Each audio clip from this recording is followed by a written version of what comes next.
यंदाचा big boss मराठीचा नवा सीझन जर कोणी गाजवलाय तर तो निक्की तांबोळी आणि ग्रुपने।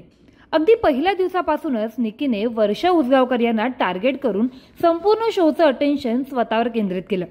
सोशल मीडियापासून कलाकार ते गल्ली बोळापर्यंत फक्त निक्कीचीच चर्चा आहे। मात्र ही निक्की तांबोळी नक्की आहे तरी कोण, अचानक कुठून आली, असा प्रश्न तुम्हालाही पडलाच असेल ना। चला तर जाणून घेऊया निक्की तांबोळी नक्की कोण आहे ते।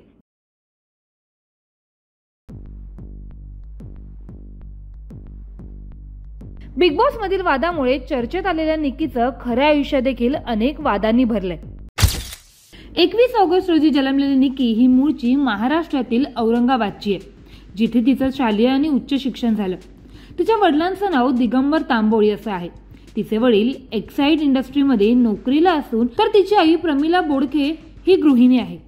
तिचे शालेय शिक्षण पोद्दार इंटरनॅशनल स्कूलमध्ये झाले आणि किशनचंद चेलाराम कॉलेज मुंबईतून तिचं उच्च शिक्षण पूर्ण झाले। निक्कीला नेहमीच मॉडेलिंग उद्योगात आपला ठसा उमटवायचा होता।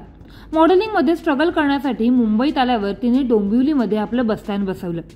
वयाच्या 21व्या वर्षी फॅशन इंडस्ट्रीमध्ये मॉडेलिंग करिअरची सुरुवात केली आणि अभिनेत्री म्हणून आज ती तिची कारकीर्द घडवते। निक्कीने 2018 मध्ये तेलुगू चित्रपट चिकटी गाडीलो चिथा कोतडू मध्ये मुख्य भूमिकेत पदार्पण केलं।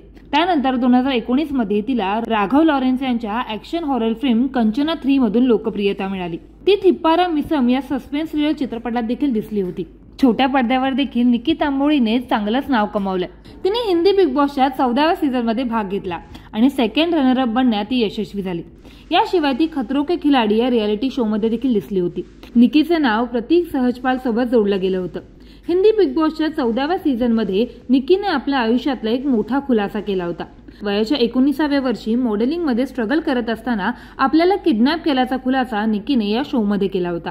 निक्की म्हणाली होती, जेव्हा ती 19 वर्षांची होती तेव्हा ती इंटरनॅशनल मॉडेलिंग असाइनमेंटसाठी गेली होती। या मॉडेलिंगच्या असाइनमेंट दरम्यान तिला किडनॅप केलं। याबाबत सांगताना निक्की ढसाढसा रडली होती। मला माझ्या पालकांनी ही गोष्ट कधीही सांगायची नाही असं सांगितलं होतं। मात्र हा किडनॅप कोणी केला आणि का केला याबाबत अधिक माहिती देणं तिने टाळलं। 2021 मध्ये निक्कीला अजून एक धक्का बसला, जेव्हा तिच्या वाढदिवसाच्या दिवशी तिच्या सख्ख्या भावाचं कोविड या आजारामुळे निधन झालं। निक्की त्या दिवसापासून आपला वाढदिवस साजरा करत नाही। सध्या निक्की मराठी बिग बॉस गाजवत असून चांगल्या वाईट दोन्ही कारणांसाठी सध्या चर्चेत आहे। वर्षा उसगावकरांसोबतची तिची वागणूक पाहून अनेक जण तिच्यावर टीका करतात, तर काही जण तिचा हा गेमचा भाग असल्याचं देखील सांगतात। मात्र तिचा हा गेम मराठी प्रेक्षकांच्या किती पचनी पडतोय आणि ती कुठवर मजल मारते हे पाहणं औत्सुक्याचं ठरणार आहे।